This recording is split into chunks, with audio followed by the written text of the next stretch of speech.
ನಿಮ್ಗೆಲ್ಲ ಗೊತ್ತಿದೆ ಸಮಾಜದಲ್ಲಿ ಅನೇಕ ಧರ್ಮಗಳಿದ್ದಾವೆ, ಅನೇಕ ಜಾತಿಗಳಿದ್ದಾವೆ.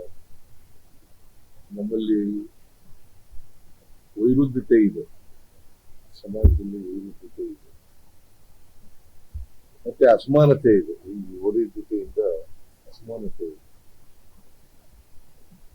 ನಾವು ಸಂವಿಧಾನ ಕೂಡ ಬಹಳ ಸ್ಪಷ್ಟವಾಗಿ ಇರುತ್ತದೆ, ಎಲ್ರಿಗೂ ಸಮಾನ ಅವಕಾಶಗಳನ್ನ ಕೊಡಬೇಕು.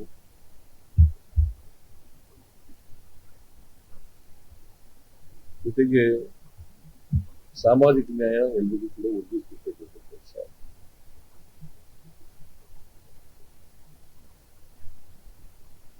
ಇದನ್ನ ಮಾಡಬೇಕಾದ್ರೆ ಅಸಮಾನತೆ ತೊಲಗಿಸ್ಬೇಕಾದ್ರೆ ಬಾಬಾ ಸಾಹೇಬ್ ಅಂಬೇಡ್ಕರ್ ಅವರು ಕೂಡ ಹೇಳಿದ್ದಾರೆ. ನಾವು 1950, ನೀವೆಲ್ಲ ಓದಿದ್ದೀರಿ ಅನ್ನೋ ಗೊತ್ತಿಲ್ಲ, ನೀವೆಲ್ಲ ಓದಿದ್ದೀರಿ ಅನ್ನೋ ಗೊತ್ತಿಲ್ಲ. 1949 ನವೆಂಬರ್ 27 ತಾರೀಕು ರಾಷ್ಟ್ರೀಯ ಕಸರತ್ತು ಏನ್ ಹೇಳಿದ್ದಾರೆ ಅಂತಂದ್ರೆ, 1950 ಜನವರಿ 26ನೇ ತಾರೀಕು ಸಂವಿಧಾನ ಜಾರಿ ತಂದರು. ಅವತ್ತು ಜಾರಿಗೆ ಬರುವಾಗ ನಾವು ವೈರುಧ್ಯತೆ ಇರ್ತಕ್ಕಂಥ ಸಮಾಜಕ್ಕೆ ಕಾಲಿಡ್ತಾ ಇದ್ದೀವಿ. ಆರ್ಥಿಕ ಅಸಮಾನತೆ ಇದೆ, ಸಾಮಾಜಿಕ ಅಸಮಾನತೆ ಇದೆ, ಶೈಕ್ಷಣಿಕ ಅಸಮಾನತೆ ಇದೆ, ರಾಜಕೀಯ ಅಸಮಾನತೆ ಇದೆ. ಇದು ಅವತ್ತೇ ನಮಗೆ ಎಚ್ಚರಿಕೆ ಗಂಟೆಯನ್ನು ದಾಟಿದೆ. 1949 ನವೆಂಬರ್ 25ನೇ ತಾರೀಕು ಇದು ಒಂದು ಹಿಸ್ಟಾರಿಕಲ್ ಸ್ಪೀಚ್.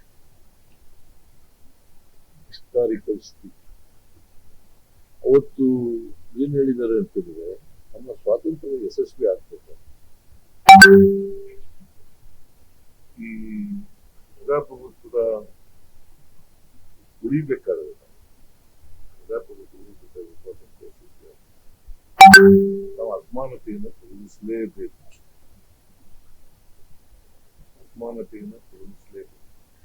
ಅಸಮಾನತೆ ಇದ್ರೆ ಅಸಮಾನತೆಯನ್ನು ನರಳ್ತಕ್ಕಂಥ ಜನ ಇದ್ದಾರಲ್ಲ,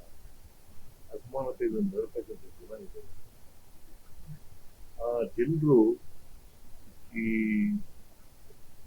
ಪ್ರಜಾಪ್ರಭುತ್ವದ ಸೌಧನೇ ಧ್ವಂಸ ಮಾಡುತ್ತಾರೆ. ಸ್ವಾತಂತ್ರ್ಯದ ಸೌಧ ಇದೆಯಲ್ಲ, ಅದನ್ನೇ ಧ್ವಂಸ ಮಾಡ್ತಾರೆ ಅದರಿಂದ ನಾವು ಸಮಾಜದಲ್ಲಿ ಬಹಳ ವರ್ಷ ಅಸಮಾನತೆ ಉಳಿಲಿಕ್ಕೆ ಅವಕಾಶ ಕೊಡ್ತೀವಿ. ಅದಕ್ಕೆ ನಾವು ಸಮಾನತೆಯನ್ನ, ಸಮಾನ ಅವಕಾಶಗಳನ್ನು ಸಾಮಾಜಿಕ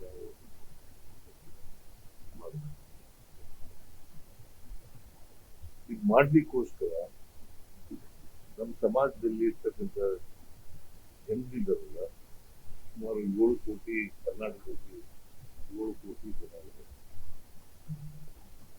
ಜನಸಂಖ್ಯೆ. 7 ಕೋಟಿ ಜನಸಂಖ್ಯೆ.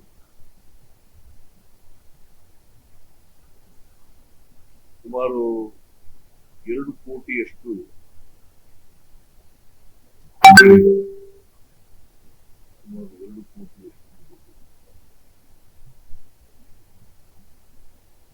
ಇವರೆಲ್ಲರಿಗೂ ಕೂಡ ಸಮಾನ ಅವಕಾಶಗಳನ್ನು ಕೊಟ್ಟಿದೆ, ಸಮಾನತೆಯನ್ನು ಒದಗಿಸಿದೆ. ಸಂವಿಧಾನ ಬಹಳ ಸ್ಪಷ್ಟವಾಗಿರುತ್ತೆ, ಸ್ವಾತಂತ್ರ್ಯ, ಸಮಾನತೆ,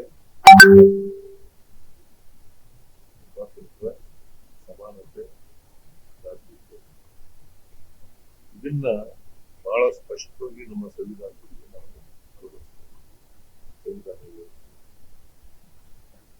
ಅದರಿಂದ ಸಮಾನತೆಯನ್ನ, ಸಮಾನ ಅವಕಾಶಗಳನ್ನ ಒದಗಿಸಿಕೊಡ್ಬೇಕಾಗಿರ್ತಕ್ಕಂಥದ್ದು ಕರ್ತವ್ಯ. ಸ್ವಾತಂತ್ರ್ಯ ಬಂದು ಎಷ್ಟು ವರ್ಷ ಆಯ್ತು? ಇದು 79ನೇ ಸ್ವಾತಂತ್ರ್ಯೋತ್ಸವ ಆಚರಣೆ. 78 ವರ್ಷಗಳು ಆಗ್ತದೆ ಸ್ವಾತಂತ್ರ್ಯೋತ್ಸವ. ಇಷ್ಟು ವರ್ಷಗಳಾದ್ರೂ ಕೂಡ, 78 ವರ್ಷಗಳಾದ್ರೂ ಕೂಡ ಅಸಮಾನತೆಯನ್ನು ಸಂಪೂರ್ಣವಾಗಿ ತೊಲಗಿಸಲಿಕ್ಕೆ ಸಾಧ್ಯವಾಗಿಲ್ಲ. ಅದಕ್ಕೋಸ್ಕರ ನಾನು 2014ರಲ್ಲಿ ಕಾಂತರಾಜು ಅವರ ಅಧ್ಯಕ್ಷತೆಯಲ್ಲಿ ಅವತ್ತು ಇದ್ದಂತ permanent backward class commission chairman ಅವರ ಅಧ್ಯಕ್ಷತೆಯಲ್ಲಿ ನಾವು ಈ ಸಾಮಾಜಿಕ ಶೈಕ್ಷಣಿಕ ಸಮೀಕ್ಷೆ ಆಗಬೇಕು ಅಂತ ಹೇಳಿ ಆದೇಶ ಮಾಡಿದ್ವಿ. ಸಾಮಾಜಿಕ ಶೈಕ್ಷಣಿಕ ಸಮೀಕ್ಷೆ ಆಗಬೇಕು ಅಂತ ಹೇಳಿ ಮಾಡಿದ್ದೆ. ಯಾಕೆ ಮಾಡಿದ್ದೆ ಅಂತಂದ್ರೆ ಇದು ಸಮಾನತೆ ಬರಬೇಕಲ್ಲ ಎಲ್ರಿಗೂ. ಅವರ ಶಿಕ್ಷಣ ಪರಿಸ್ಥಿತಿ ಗೊತ್ತಾಗ್ಬೇಕು, ಅವರ ಉದ್ಯೋಗದ ಪರಿಸ್ಥಿತಿ ಗೊತ್ತಾಗ್ಬೇಕು, ಅವರು ಯಾವ ಜಾತಿ ಸೇರಿದ್ದಾರೆ ಅಂತ ಗೊತ್ತಾಗಬೇಕು, ಯಾವ ಧರ್ಮಕ್ಕೆ ಸೇರಿದ್ದಾರೆ ಅಂತ ಗೊತ್ತಾಗಬೇಕು, ಮತ್ತೆ ಅವರು ಏನ್ ಶಿಕ್ಷಣ ಪಡ್ಕೊಂಡಿದ್ದಾರೆ, ರಾಜಕೀಯದಲ್ಲಿ ಯಾವ ಪರಿಸ್ಥಿತಿ ಇದೆ, ಅವರ ಜಮೀನುಗಳಿದೆಯಾ ಇಲ್ವಾ ಅನ್ನೋದು ಗೊತ್ತಾದ್ರೆ ನಾವು ಅವರಿಗೆ ಕಾರ್ಯಕ್ರಮಗಳನ್ನ ಮಾಡಲಿಕ್ಕೆ ಪ್ರಯತ್ನ ಮಾಡ್ತೀವಿ. ಈಗ ಗ್ಯಾರಂಟಿ ಯೋಜನೆಗಳು ಮಾಡಿದ್ವಿ ನಾವು ಹಿಂದೆ ಇದ್ದಾಗ, ಭಾಗ್ಯಗಳ ಕಾರ್ಯಕ್ರಮ. ಯಾಕೆ BPL ಕಾರ್ಡ್ ಪಡ್ಕೊಂಡಿರ್ತಕ್ಕಂಥವ್ರಿಗೆ ಸಬಲೀಕರಣ, ಆರ್ಥಿಕವಾಗಿ ಸಾಮಾಜಿಕವಾಗಿ ಸಬಲೀಕರಣ,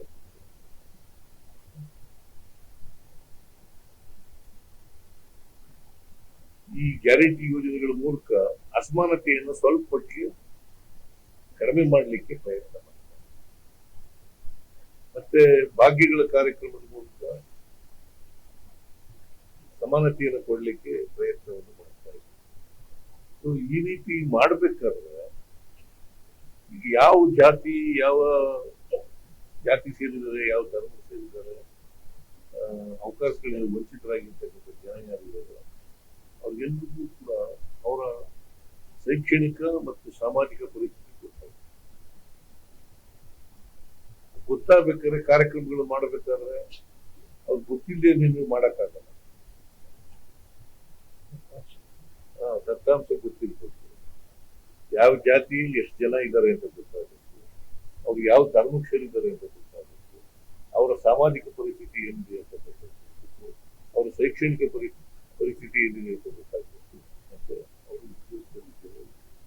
ಅವರು ವಿದ್ಯಾವಂತರಾಗಿದ್ದಾರೆ ಗೊತ್ತಾದ್ರೂ ಮಾತ್ರ ಅವರಿಗೆ ವಿಶೇಷ ಕಾರ್ಯಕ್ರಮಗಳನ್ನ. ಈಗ ಅಮೆರಿಕದಲ್ಲೂ ಕೂಡ ಎಂಥದ್ದು ಅಫರ್ಮೇಟಿವ್ ಆಕ್ಷನ್ ಅಂತ ಹೇಳಿ ಕರೀರ್ಗೆ ಇದೆ. ಅಲ್ಲಿ ಅಮೆರಿಕದಲ್ಲಿ ಇರ್ತಕ್ಕಂಥ ಬ್ಲಾಕ್ ಪೀಪಲ್ ಇದಾರಲ್ಲ ಅವ್ರಿಗೆ ಇದೆ. ಸೊ ಈ ಅಫರ್ಮೇಟಿವ್ ಆಕ್ಷನ್ ಯಾಕೆ ಅಲ್ಲಿ, ನಮ್ಮಲ್ಲಿ ರಿಸರ್ವೇಶನ್ ಅಂತ ಇದೆ, ಅಲ್ಲಿ ಅಫರ್ಮೇಟಿವ್ ಆಕ್ಷನ್ ಅಂತ ಇದೆ, ನಮ್ಮಲ್ಲಿ ರಿಸರ್ವೇಶನ್ ಅಂತ ಇದೆ.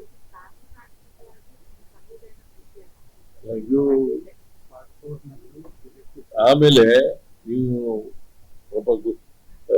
I don't know how many of you have read Article 15 class 4, 16 class 4. ಅದನ್ನು ಓದಿದ್ರೆ ಗೊತ್ತಾಗುತ್ತೆ. ನಮ್ಗೆ ವಿಶೇಷವಾಗಿ ಅವರಿಗೆ ಶಕ್ತಿ ತುಂಬತಕ್ಕಂಥ ಕೆಲಸವನ್ನು ಮಾಡಬೇಕು. ಅವ್ರ ಬಡತನ ಹೋಗ್ಬೇಕಾದ್ರೆ, ನಿರುದ್ಯೋಗ ಹೋಗ್ಬೇಕಾದ್ರೆ, ಅವರ ಅನಕ್ಷರತೆ ಹೋಗ್ಬೇಕಾದ್ರೆ ಇವೆಲ್ಲ ಮಾಡಬೇಕಾದ್ರೆ ಈಗ article 15 class 4, article 16 class 4,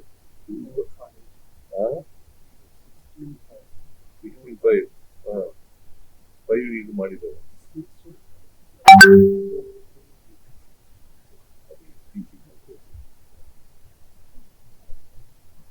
so ಅದಕ್ಕೋಸ್ಕರ ನಾನು ಕಾಂತರಾಜ್ ಅವರ ಅಧ್ಯಕ್ಷತೆಯಲ್ಲಿ ಈ ಸಾಮಾಜಿಕ ಶೈಕ್ಷಣಿಕ ಸರ್ವೆ ಮಾಡಬೇಕು ಅಂತ ಬಯಸಿದೆ. ಅವರು ಸರ್ವೆ ಮಾಡಿ 2015 ಅಲ್ಲಿಂದ 10 ವರ್ಷ ಆಗ್ತದೆ. ಅದನ್ನ ನಾವು ಕೆಲಸ ಮಾಡಕ್ಕಾಗಲಿಲ್ಲ. ಈಗ ಹೊಸದಾಗಿ 7 ಕೋಟಿ ಜನರ ಸಾಮಾಜಿಕ ಶೈಕ್ಷಣಿಕ ಪರಿಸ್ಥಿತಿ ಏನಾಗ್ತದೆ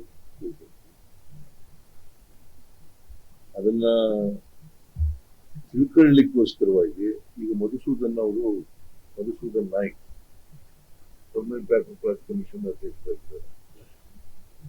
ಇವೆಲ್ಲ ಮೆಂಬರ್ಗಳಾಗಿದ್ದಾರೆ. 5 ಜನ ಮೆಂಬರ್ಗಳಿದ್ದಾರೆ.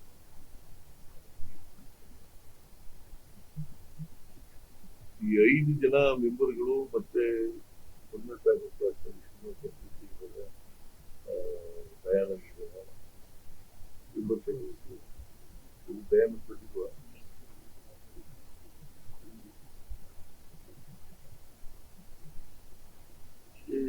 ಇದನ್ನ ಇವ್ರಿಗೆ ಆ ಜವಾಬ್ದಾರಿ ಕೊಟ್ಟಿದ್ದೀವಿ. ಮತ್ತೆ ಆದಷ್ಟು ಜಾಗ್ರತೆ ಸರ್ವೆ ಮಾಡಿ ರಿಪೋರ್ಟ್ ಕೊಡಬೇಕು ಸರ್ಕಾರಕ್ಕೆ. ಆದಷ್ಟು ಜಾಗ್ರತೆ. ಅವರು ಕೂಡ ಹಿಂದುಳಿದ ಆಯೋಗದವರು. ನಾವು ಅಂದಾಜಿನ ಪ್ರಕಾರ ಅದು ಡಿಸೆಂಬರ್ ಒಳಗಡೆ ವರದಿ ಕೊಡ್ತೀವಿ ಅಂತ ಹೇಳಿದ್ದಾರೆ.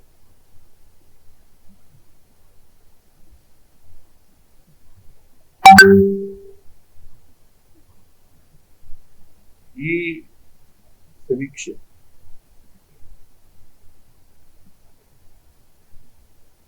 ಮಧುಸೂದನ್ ನಾಯ್ಕ್ ಅವರ ಇವರು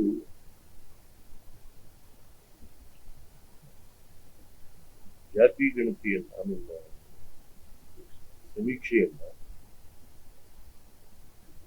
2025 ಸೆಪ್ಟೆಂಬರ್ 22ರಿಂದ ಅಕ್ಟೋಬರ್ 7ರವರೆಗೆ ಸೆಪ್ಟೆಂಬರ್ 22,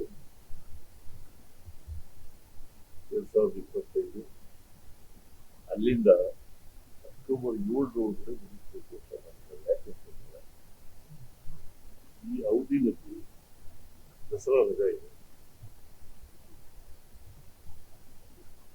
22ಕ್ಕೆ ಉದ್ಘಾಟನೆ ಆಗ್ತದೆ. 7ನೇ ತಾರೀಕಿಗೆ ನಿರ್ದಿಷ್ಟವಾಗಿ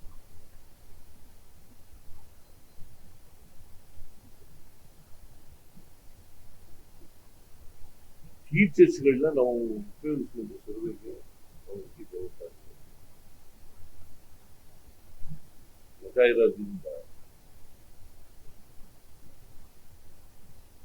ಸರ್ಕಾರಿ ಶಾಲೆಯಲ್ಲಿ ಇರ್ತಕ್ಕಂಥ ಟೀಚರ್ಸ್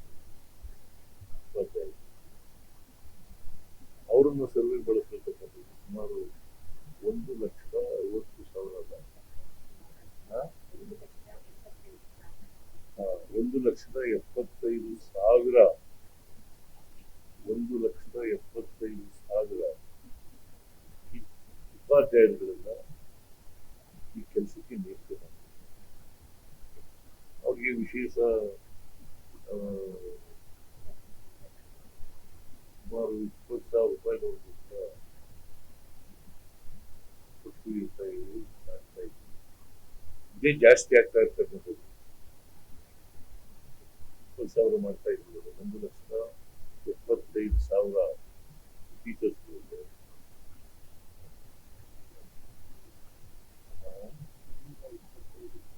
ಅವ್ರಿಗೆ 325 ಕೋಟಿಯಷ್ಟು ರೆಮ್ಯುನರೇಷನ್ ಆಗಿದೆ. 325.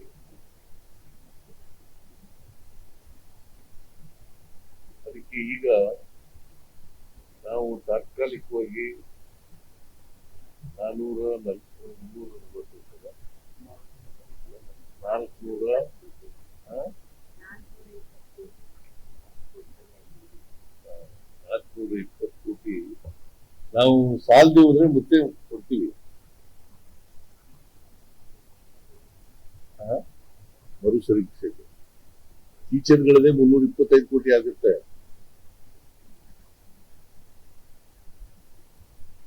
ನಾವು ಇದರಲ್ಲಿ ಹಿಂದೆ ಕಾಂತರಾಜ್ ವರದಿ ತಯಾರು ಮಾಡಿದಾಗ 165 ಕೋಟಿ ಆಗಿದೆ.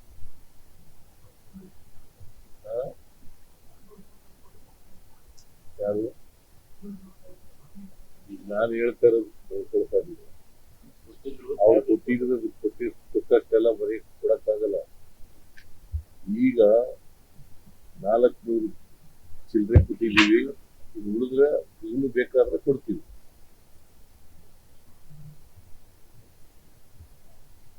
ಸೊ ಅದರಿಂದ ಒಂದು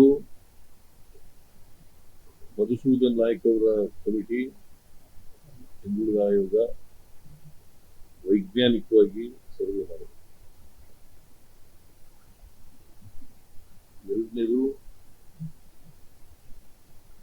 ಸೆಪ್ಟೆಂಬರ್ 27ರಿಂದ ಸರ್ವೆ ಪ್ರಾರಂಭ ಆಗುತ್ತೆ. ಸಮೀಕ್ಷೆ ಮತ್ತೆ 7ನೇ ತಾರೀಕಿನವರೆಗೆ ನಡೀತದೆ. ವರದಿಯನ್ನ ಡಿಸೆಂಬರ್ ಒಳಗಡೆ